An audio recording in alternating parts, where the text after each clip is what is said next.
हाँ जी दोस्तों, very good afternoon, very good evening. तो मेरी भी अब थकान उतर चुकी है और अब मैं बिल्कुल रेडी हो चुकी हूँ आप लोगों से आपके रेगुलर क्वेश्चंस लेने के लिए। और साथ में ये जो आप देख रहे हैं, मैंने आपको पता है कि मुझे जहाँ भी मैं घूम के आती हूँ मैंने क्या क्या एंजॉय किया है, ये सब मैं आप लोगों से बांटती हूँ ताकि आप भी थोड़ी बहुत हीलिंग कर लें।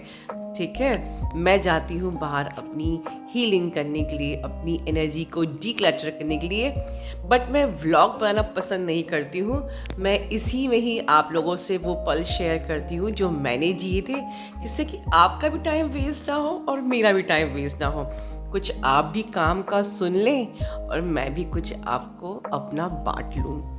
तो चलिए इस वीडियो में हम आपके सवालों का जवाब भी सुनेंगे और एंजॉय भी करेंगे। चलिए, तो बहुत ज़्यादा कॉमन क्वेश्चन जो मुझे आता है आप लोगों का, आपके divine masculine, the hot topic divine masculine मुझे इग्नोर क्यों करते हैं, मेरी डिवाइन मैस्कुलिन मुझसे रन क्यों कर रहे हैं, मेरी डिवाइन मैस्कुलिन मुझे घोस्ट क्यों करते हैं, हमारी बातों में स्मूथनेस क्यों नहीं आ रही है, हम यूनियन में हैं या नहीं, कुछ समझ में ही नहीं आता। वो कभी आते हैं कभी चले जाते हैं। आखिर कब तक ये सिलसिला नॉर्मल होगा? ठीक है, क्योंकि यूनियन होने के बाद भी मज़ा नहीं आता जब तक कि आपकी डीएम वापस से बबल फेज़ में नहीं आते हैं, नॉर्मल नहीं होते हैं, स्मूथली बातें नहीं करते हैं। तो मैंने सोचा कि मैंने वैसे तो कई वीडियो इस टॉपिक पे बनाए हैं, तो आज मैं कैसे समझाऊं। So let me share my personal experience. हमारी कुछ एक बात थी जो कि मुझे मन किया कि आप लोगों से शेयर करूं। वैसे जब ये जर्नी मेरी चल रही थी, दैट टाइम कोई भी अवेयरनेस नहीं थी कहीं भी। बट जब मुझे समझ में आ गया था कि कुछ ऐसा और अलग कुछ हो रहा है मेरे साथ, मैंने ये चीज़ अपनी मैस्कुलिन से शेयर नहीं करी। एक आध बार शेयर करने की कोशिश करी, जैसे कि आप लोग को मन करता है ना एकदम से कि हाँ यार, पर आप बता देते हैं, शायद उनको लगे कि हाँ भाई कुछ, शायद वो इस रूहानी समझ के मुझसे बात कर लेंगे।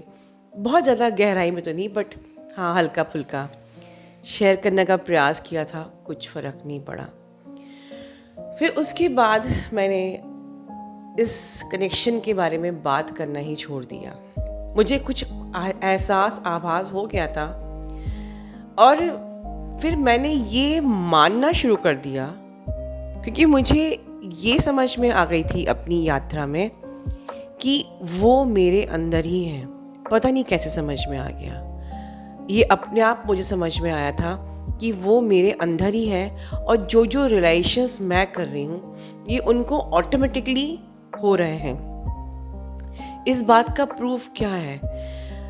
बहुत लंबे समय साधना और तपस्या करके, साधना तपस्या में पूजा पाठ और मंत्र साधना की बात नहीं कर रही हूँ, रियलाइजेशंस की, एक एक सेंसेशंस को हील करने की, एक एक ब्लॉकेज को हील करने की, एक एक पेन को एक्सपीरियंस करके, हर प्रकार से टॉक्सिन्स को रिलीज़ करके। और उस समय तो कोई इनर वर्ल्ड भी नहीं था, कुछ अवेयरनेस भी नहीं थी, बस just a trial and error, बहुत सारी गलतियाँ, बहुत सारी मिस्टेक, और फिर कुछ सही हो जाता था। एक तीर को आप अंधेरे में छोड़ रहे हैं और शायद कहीं सही निशाना लग जाए, लाइक दिस। बट हाँ, डिवाइन गाइडेंस थी। तो एक दिन की बात है, एक दिन का जो वाक़या है, मैं आज आपसे वो शेयर करना चाहती हूँ। ड्यूरिंग द सेपरेशन फेज, जब ऑलमोस्ट यूनियन हो ही गई थी, ऑन ऑफ थी, और मुझे ये मन में था कि मैं जो एक्सपीरियंस कर रही हूँ वो भी एक्सपीरियंस करते हैं, वो सब कुछ जानते हैं, मुझे उनको बोलने की कोई ज़रूरत ही नहीं कि ये कनेक्शन है क्या है एक्सेट्रा। मैंने फ़ोन पे इतना ही कहा कि मैंने फ़ोन पे बहुत ही इस तरीके से कहा जैसे कि उनको सब पता है कि मैं क्या कह रही हूँ। मैंने कहा, देखो मैंने बहुत मेहनत करी है, इतने सालों में मैंने बहुत मेहनत करी है। तुम्हें मुझे जो भी सिखाना था, जिस तरीके से सिखाया था, मैंने सीखने का प्रयास किया। अब मैंने ये सवाल किया, तुम्हें जो कुछ भी सिखाना था, हो सकता है कि आपके डीएम सोचें कि मुझे क्या सिखाना था, बट मैं ये अज्यूम करती थी कि मेरे डीएम ये सब बात समझ रहे हैं, कि उनको सब पता है कि हाँ, वो मुझे सिखाने के लिए ही ट्रिगर करते थे। तो मैंने कुछ ऐसे बात, इस तरीके से बात बोली थी जैसे कि वो सब समझ रहे हैं मेरी बातें। तो मैंने कहा कि तुम्हें जो भी सिखाना था तुमने अब तक सिखा लिया मुझे। मैं 90% मैंने खुद को बहुत बदल लिया है। अब मैं तुमसे विनती करती हूँ, रिक्वेस्ट करती हूँ कि जो 10 या 15% जो है, ये मुझे अब तुम मुझे प्यार से सिखाना, ठीक है? मतलब एंड ही रिप्लाइड मी, हाँ अब मैं प्यार से सिखाऊंगा। अब आप सोचिए ध्यान से, उनको खुद को पता नहीं है कि वो क्या बोल रहे हैं, मुझे खुद को पता नहीं है कि मैं क्या बोल रही हूँ। क्या उन्हें पता था कि वो मुझे बदलने का प्रयास कर रहे हैं, वो ट्रिगर कर रहे हैं क्योंकि वो ट्विन फ्लेम है? तो फिर उन्होंने कैसे जवाब दे दिया कि हाँ मैं अब प्यार से सिखाऊंगा, और उन्होंने कैसे मान लिया कि हाँ अब तक मैं ट्रिगर करके सिखा रहा था। तो अब ये चीज़ गौर करने वाली है कि मैंने ऐसे क्यों पूछा और उनका जवाब वैसा क्यों था, क्योंकि जाने अनजाने हम दोनों ये जानते थे कि हम एक जर्नी में हैं जिसमें कि मेरा पर्सन मुझे बदलने के लिए आया है, ट्रांसफॉर्म करने के लिए आया है। उस वाक़ये में आगे मैंने कहा था, देखो मुझे समझ में आ गया है कि ये जो मैं जिस यात्रा में हूँ और जो कुछ चल रहा है हमारे साथ, ये एक मुक्ति का मार्ग है जहाँ पर मुझे मन कर्म वचन से बिल्कुल प्योर होना है। मन कर्म वचन, कोई भी द्वेष ईर्ष्या नहीं रखनी है। और तुम्हें गर्व होगा मुझ पे कि मैंने बहुत साधना करी है, और मेरा बस प्रयास यही है कि मुझे अब मोक्ष मिले, दोबारा से इस धरती पे वापस ना आना पड़े। एंड ही रिप्लाइड मी, वो तो इतना तो काम तुमने कर ही लिया है। आई वॉज शॉक्ड कि जो हमारे पीछे बातें चल रही हैं, जैसे कि हम जानते हैं कि हम किस बारे में बात कर रहे हैं। तो ये एक वाक़या था हमारे बीच का दैट कन्फर्म्स कि आपका ट्विन सब जानता है, उन्हें बताने की ज़रूरत नहीं होती है। एंड इट अश्योर्स कि आप दोनों एक ही हो। आप जिस एनर्जी में वाइब्रेट कर रहे हो, आपके में जो चेंजेस आ रहे हैं, वो चेंजेस आपके ट्विन, वो उनकी एनर्जी भी स्विच हो रही है, ठीक है? अब सवाल उठता है कि आप लोग का क्वेश्चन ये होता है कि कब तक, आप लोग में से वही लोग परेशान हो रहे हैं कब हमारा यूनियन होगा, कब स्मूथनेस आएगी, क्योंकि आप एक टेम्परेरी शिफ्ट चाहते हैं। मार्क माई वर्ड, ये जो वाक्य सुनाया था मैंने आपको, इसका सिर्फ एक ही मकसद है। मेरा मेन वीडियो अब आगे चालू हो रहा है कि अगर आपको एक लॉन्ग शिफ्ट चाहिए, एक परमानेंट शिफ्ट चाहिए, इसका परमानेंट यूनियन तो बोलते हो, बट डू यू नो कि परमानेंट शिफ्ट कैसे होता है? जब तक परमानेंट शिफ्ट नहीं आएगा आपके इस कनेक्शन में, तो परमानेंट यूनियन कैसे होगा? यही एक मकसद था इस वीडियो को बनाने का। Don't you want to sustain your union? तो permanent union is harmonious. Permanent harmonious union आपने बहुत सुना है, हर जगह सुना है, पर नो वन नोज कि it is not marriage, permanent harmonious union in 3D plane. It is long term आपके इस कनेक्शन की सस्टेन हो, ये लॉन्ग टाइम तक ये सस्टेन रहे, ये कनेक्शन आपका, ये टेम्परेरी ना रहे।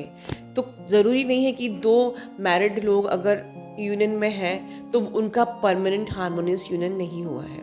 अगर वो रिश्ता लंबे समय तक सस्टेन कर रहा है, लंबे समय तक जिंदा है, तो वो परमानेंट हार्मोनियस यूनियन ही है, ठीक है? कोई रिश्ता आपकी शादी हो जाए और उसके बाद आप ट्रिगर करके फिर से अलग हो जाओ, तो क्या आप उसको परमानेंट हार्मोनियस यूनियन बोलेंगे? नहीं। तो मैंने अपने पर्सन से एक बात बोली थी जो आप लोगों ने गौर करी होगी। मैंने बहुत ही बहुत ही कम शब्दों में एक बात बोली थी, देखो मैंने बहुत साधना करी है, बहुत तपस्या करी है। तो वो तपस्या क्या थी, आज मैं आपको बताना चाहती हूँ कि वो तपस्या सिर्फ आप मुझको नहीं, आप सबको करनी है।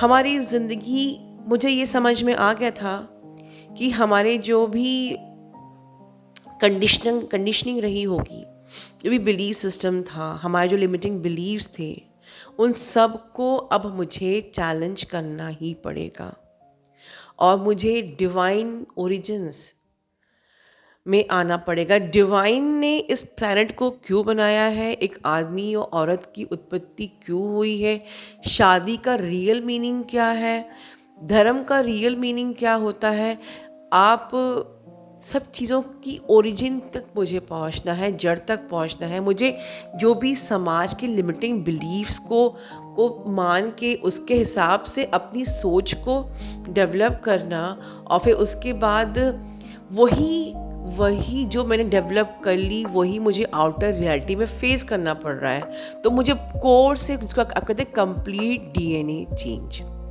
कोर से पूरा डीएनए चेंज करना पड़ेगा, पूरा का पूरा अपग्रेडेड वर्जन। मुझे ये चीज़ समझ में आ गई थी। I have to reintegrate the unhealed parts of my life. Even जो मेरे चाइल्डहुड के जो ऐसे लॉस्ट पार्ट थे, उन सबको मुझे री इंटीग्रेट करना है, एक नए सिरे से अपनी सोच को डेवलप करना है, which is called healing your junk DNA. और मुझे अपने सब इंटीग्रेटेड जो न्यू मेरी जो सोच है, अपग्रेडेशंस हैं, अपने बिलीफ सिस्टम से, जो नए ओरिजिनल बिलीफ सिस्टम जो डिवाइन से अलाइंड है, उनको अडॉप्ट करना है। और then only I will shoot myself, that will be my upgraded version. मतलब कि जैसे कि आप लोग देखते ना, आज से 15 साल पहले हमारे पास स्मार्टफोन नहीं था, एंड वी कैन बिलीव कि एक फ़ोन में इंटरनेट भी हो सकता है और हम लोग एक फ़ोन पे टीवी की तरह, नेट की तरह बहुत कुछ तरीके से हम लोग यूज़ कर सकते हैं। ठीक है, नोकिया के पहले छोटे छोटे हैंडसेट हुआ करते थे, बट एक न्यू रियलिटी हमने क्रिएट करी। तो हमें वो न्यू रियलिटी क्रिएट करनी है जो हमको लगता है कि ये पॉसिबल ही नहीं है। उन सारे बिलीफ सिस्टम को हम क्रॉस ही नहीं कर सकते। उन सारे बिलीफ सिस्टम को चैलेंज किया, क्रॉस किया, पार किया और खुद को अपने डिवाइन सेल्फ से अलाइन किया। तो जब तक कि आप अपने आप को डिवाइन सेल्फ से अलाइन नहीं करोगे, आप अपने आप से, अपने सोल सेल्फ से अलाइन नहीं होगे, आप अपने डिवाइन सेल्फ से अलाइन नहीं होगे, तो आप अपने ट्विन फ्लेम से कैसे अलाइन होगे? तो फिर कैसे पॉसिबल है कि आपके बीच में कनेक्शन स्मूथ हो? तो ये जो नया मैं प्रेयर लेके आ रही हूँ, ये बहुत इम्पॉर्टेंट प्रेयर है। बट ये प्रेयर की भी इम्पोर्टेंस तब है जब कि आप अपने आप पे, इट्स जस्ट लाइक, ये एक प्रकार से एक पॉलिशिंग है। ठीक है, राम कथा और राम स्तुति दो अलग चीज़ें होती हैं। हम स्तुति अंत में करते हैं, पहले पूरी कथा को सुनते हैं। तो आपको ये, this prayer is not a shortcut. आपको पूरा अपने आप को हील करना पड़ेगा, अपने सारे उन अनहील्ड पार्ट्स को इंटीग्रेट करना पड़ेगा, अपने आप को अंदर से बहुत स्ट्रेंथन बनाना पड़ेगा, आपको अपने अंदर फेथ डेवलप करना पड़ेगा, डिवाइन से अलाइनमेंट बनाना पड़ेगा, अपने सारे फियर्स को, बिलीफ सिस्टम को हील करना पड़ेगा। ठीक है, और जब आप ये सब काम कर लोगे, आपको लाइफ में एक्सेप्टेंस के मोड में आना है, सरेंडर के मोड में आना है।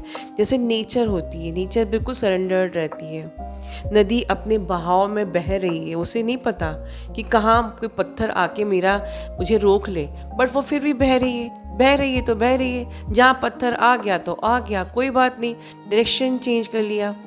ठीक है, आप ज़मीन पे कुछ बीजे बोते हैं, कुछ पेड़ उगते हैं, कुछ पेड़ उगते हैं तो उगते हैं, कुछ नहीं उगते हैं तो वो उस पर भी खुश हैं। ठीक है, आपने 2-3 पौधे लगाए, एक पौधा बहुत अच्छा ग्रो हुआ, कुछ पौधे हैं कि वो नहीं होते हैं ग्रो। तो नेचर क्या सिखाता है कि be in the mode of acceptance, जो है तो भी सही है, जो नहीं है तो भी सब ठीक है। तो हमें नेचर से हीलिंग मिलती है क्योंकि नेचर हमें यही सिखाता है। ठीक है, तो एक्सेप्टेंस के मोड का मतलब जो मैंने बताया है आपको यही है कि जस्ट एक्सेप्ट कि हमारा डीएम, सो नेचर हमें ये सिखाता है कि कोई रेसिस्टेंस मत रखो, आपके डीएम से आपका जितनी भी बात हो रही है आप उसी में संतुष्ट रहो। वो ग्रैटिट्यूड, उतने में ही ग्रैटिट्यूड फील करना, उतने में ही एक्सेप्टेबल होना, वो आपका इसको मल्टीप्लाई कर देगा, आपके गिफ्ट्स को। हो सकता है कि आज वो सिर्फ थोड़ा बहुत ही बात कर रहे हैं, आगे वो और ज़्यादा आपके लिए क्रेव करेंगे। ठीक है, तो आपका पहला पर्पस है अपने आप में होल एंड कंप्लीट फील करना, अपने अंदर एक पीस को फील करना, peace of your soul, peace and happiness of your soul, and your peace and happiness of your soul is your highest priority. तो जब आप अपने अंदर से हैप्पीनेस एंड पीस में रहोगे तो ऑटोमेटिकली आपका काउंटर पार्ट की सोल भी पीस और हैप्पीनेस में आ जाएगी। तो वो कहाँ जाएगी, राइट? तो जैसे जैसे आप होलनेस में आते हो, आप कंप्लीटनेस अपने अंदर फील करते हो, यू नॉट को dependent emotionally even on your divine masculine, तो आप लाइफ में इतने बैलेंस्ड हो जाते हो कि now you stop attracting the कार्मिक सिचुएशंस, क्योंकि आपके इनर टॉक्सिन्स ही आपकी आउटर रियलिटी को मैनिफेस्ट करते हैं। अगर आपके अंदर कोई ब्लॉकेज है तो वो बाहर लोग आपको ट्रिगर करते हैं। तो सबसे पहला आपकी लाइफ में चेंज क्या आता है? अबंडेंस आती है, ग्रोथ आती है, and you stop attracting the कार्मिक सिचुएशंस, बिकॉज आपने अपने अंदर पूरा का पूरा क्लेंस कर लिया है कि अब कोई आपको क्या मिरर करेगा। ठीक है, सो इस कनेक्शन को आप डिवाइन पे सरेंडर कीजिए। Let the things happen automatically because this is the divinely orchestrated journey. जो डिवाइन देखेगा कि आप इस कनेक्शन को लॉन्ग टर्म तक सस्टेन कर सकते हो, तो ही वो आपके डीएम को उस वक्त भेजेंगे जब आप उस कनेक्शन को निभा पाओगे, सस्टेन कर पाओगे। ठीक है, अगर आपके डीएम अभी आपको स्मूथली आपसे बात नहीं कर रहा है, मतलब अभी आप इस कनेक्शन को नहीं निभा पाओगे। It's not the right time. आपको अपने इनर को, अपने कोर को हील करना बाकी है अभी। ठीक है, वीडियो के अंत में बस इतना ही कहूँगी दोस्तों कि आप में से बहुत बहुत बहुत लोगों ने ये डायनेमिक हीलिंग प्रेयर के लिए एनरोलमेंट कराया है। आप सब लोगों को बहुत सारी बधाइयाँ, क्योंकि आपने एक स्टेप और आगे बढ़ाया है अपने सेल्फ लव में और अपनी जर्नी पे विश्वास दिखाया है कि यस, हम हिम्मत नहीं हारेंगे, हम अपने इस डायनेमिक को हील करके ही रहेंगे। तो बिल्कुल ये भी अपने आप में एक प्रूफ है कि आप इस जर्नी को रिस्पेक्ट करते हो, आप इस जर्नी को एक्सेप्ट करते हो, और आप बिल्कुल सरेंडर हो कि हाँ, हम ट्विन फ्लेम है और हमें ये जर्नी पूरी करनी ही है। बिकॉज सत्य क्या है, यूनियन तो होना ही है। अपना ध्यान रखिए। Love you all, God bless you all.